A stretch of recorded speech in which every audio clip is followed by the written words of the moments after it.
La déception, ça fait partie de la vie. Bonjour à tous, Ponari Samvan, coach en stratégie bienveillante, auteure de La puissance de notre force intérieure et fondatrice de la philosophie de vie L'harmonie est un art de vivre.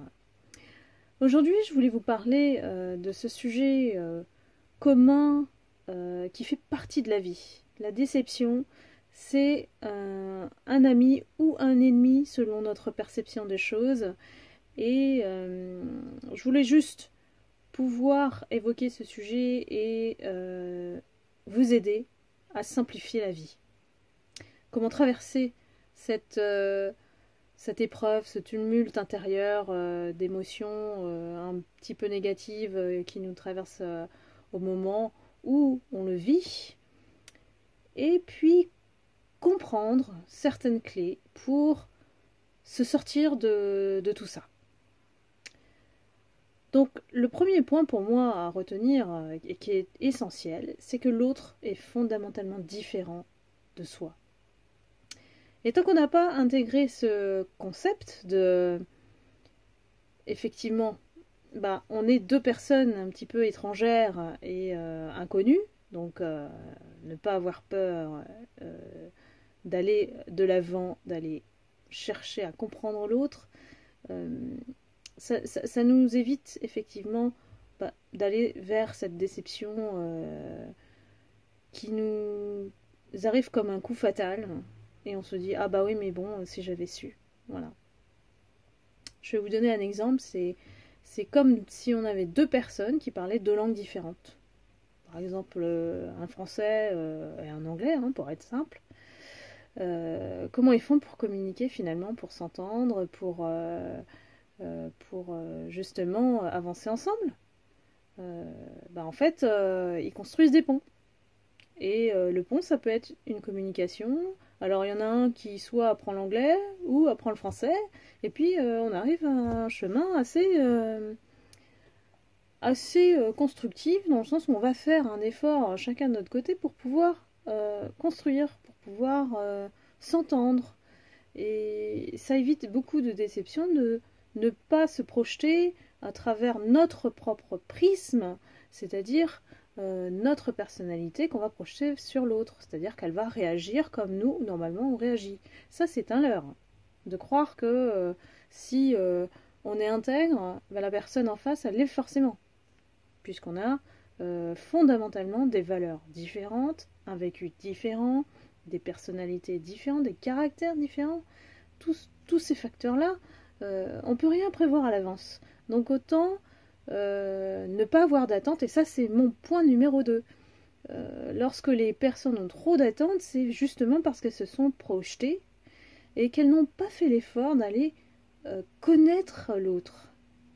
Et connaître l'autre, c'est l'accepter dans son unicité, dans sa singularité, et ne pas créer cette relation de dépendance qui va nous pousser à avoir envie de la contrôler. Toutes les relations de dépendance, qu'elles soient affectives, relationnelles, professionnelles, on cherche quelque part une emprise. Sur quoi? Il faut se poser la question. Qu'est-ce qu'on cherche réellement à créer comme lien avec l'autre? Donc, derrière tout ça, cette envie de contrôle, c'est une peur. C'est une peur de quoi? C'est une peur d'être rejeté, une peur d'être abandonné, et dans ces cas-là, on ne s'écoute pas. Et on va projeter sur l'autre trop d'attentes qui va faire sentir vraiment la pression que on doit être à la hauteur, on ne doit pas décevoir, on ne doit pas faire ci et faire ça. Et ça devient très compliqué dans les relations, et notamment les relations de couple. Les relations d'amitié aussi. Moi, je connaissais une personne qui, tout le temps, elle faisait tout pour les autres, mais tout pour les autres, d'une générosité sans limite. Et finalement, c'est la seule personne qui se retrouve toute seule parce qu'elle se plaint. C'est toujours elle qui organise, on vient jamais vers elle. Sauf que la solution, c'est quoi? C'est qu'elle n'a pas donné suffisamment d'espace à l'autre pour venir vers elle, la solliciter, créer ce lien qui soit réciproque. N'oubliez pas que c'est pas je donne et l'autre prend. Non, c'est jamais comme ça. Ça, c'est un sens unique.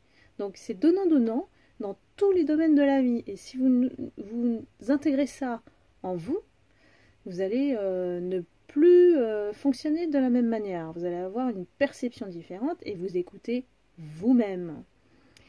Donc, attention à ne pas tomber dans ces énergies de je suis comme ça, donc toi aussi.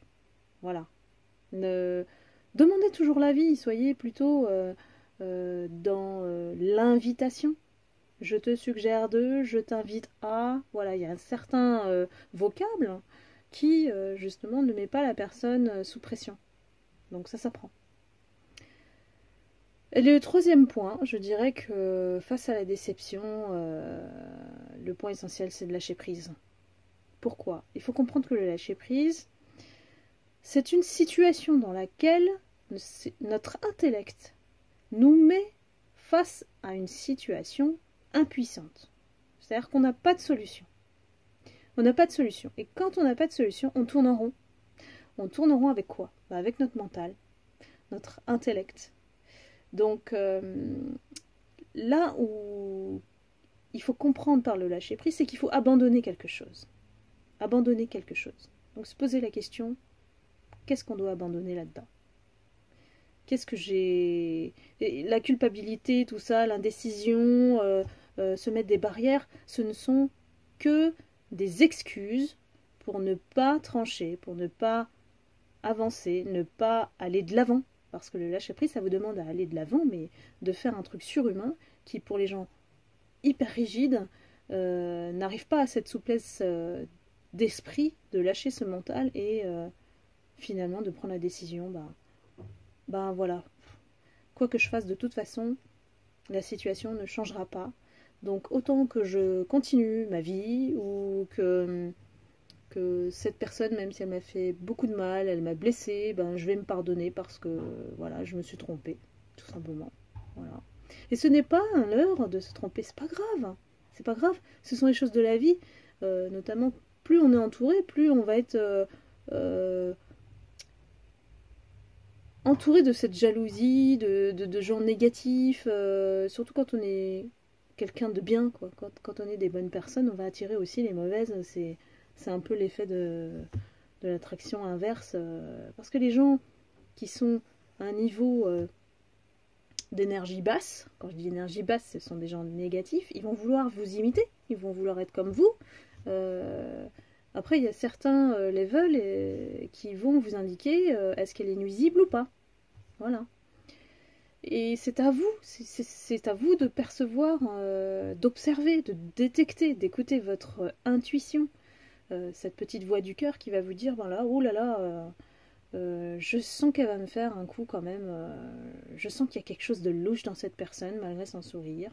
Je sais qu'il y a un truc qui va m'arriver si je persévère dans cette voie. Ou si je fais confiance, voilà. La confiance, elle ne se donne jamais à 100%, jamais. La confiance, c'est une échelle. Voilà, c'est une échelle et comme tout coach dit, hein, de 1 à 10, la confiance de cette personne, aujourd'hui, elle est à 2 combien? Et ça,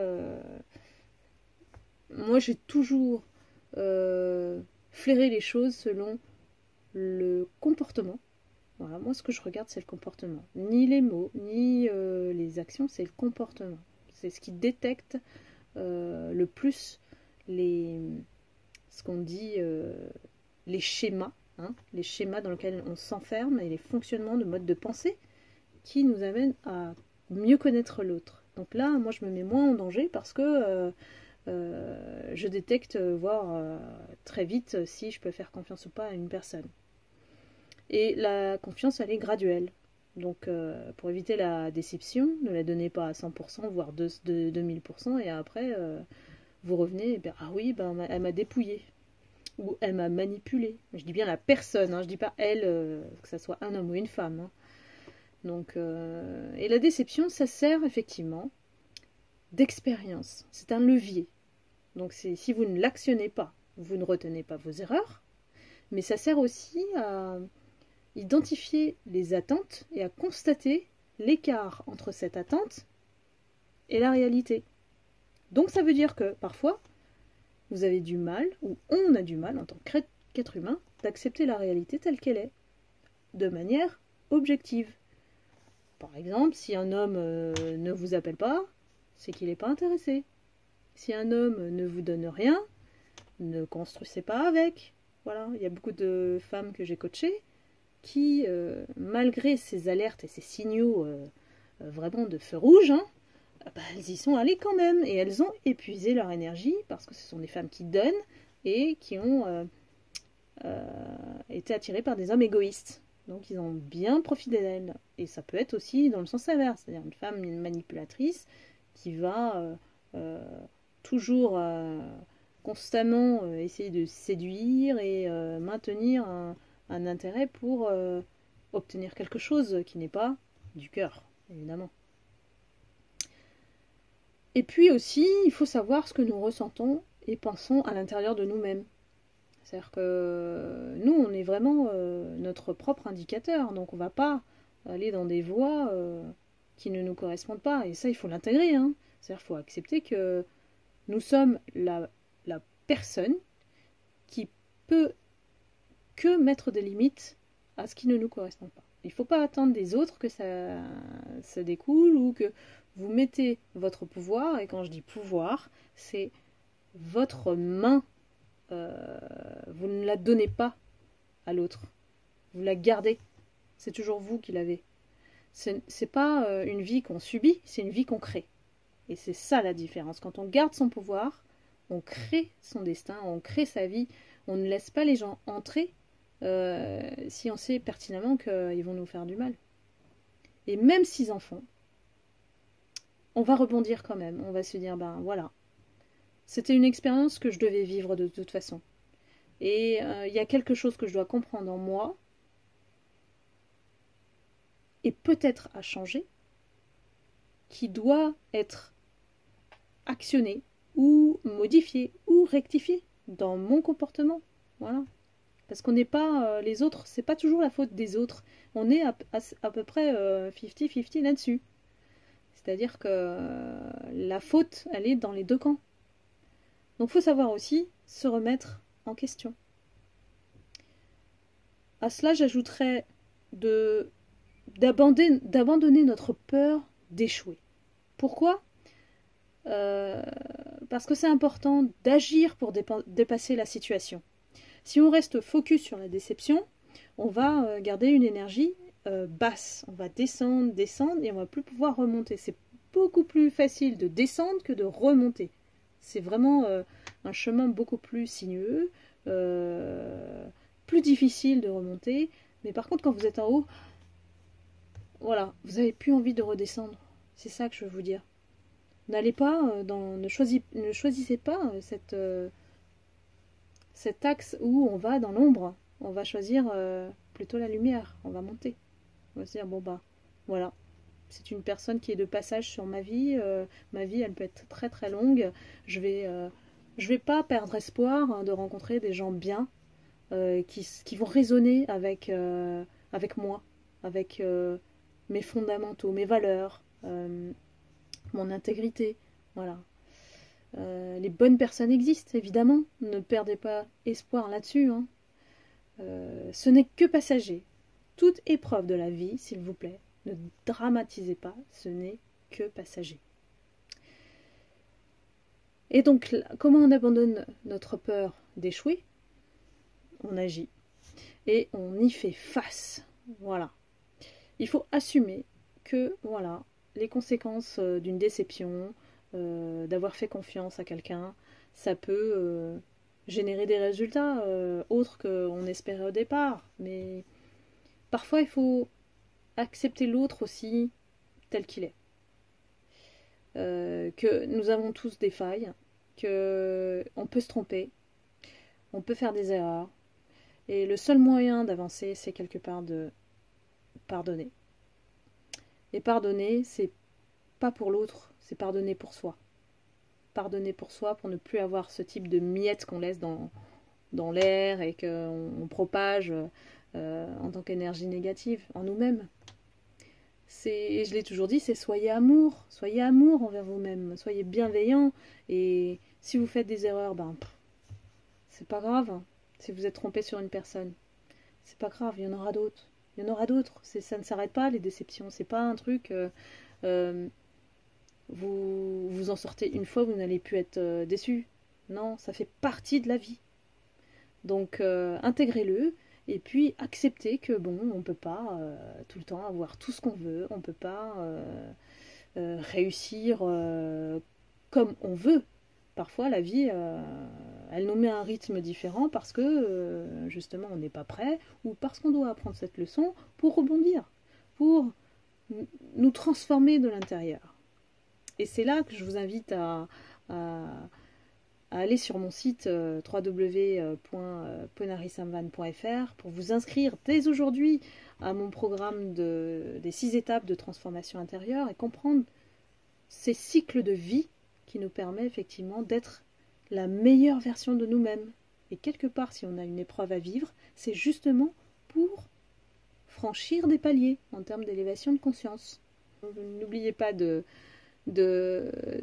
liker, de partager. Je vous remercie énormément de votre soutien et j'espère vous retrouver à très vite dans ma prochaine vidéo. Bisous!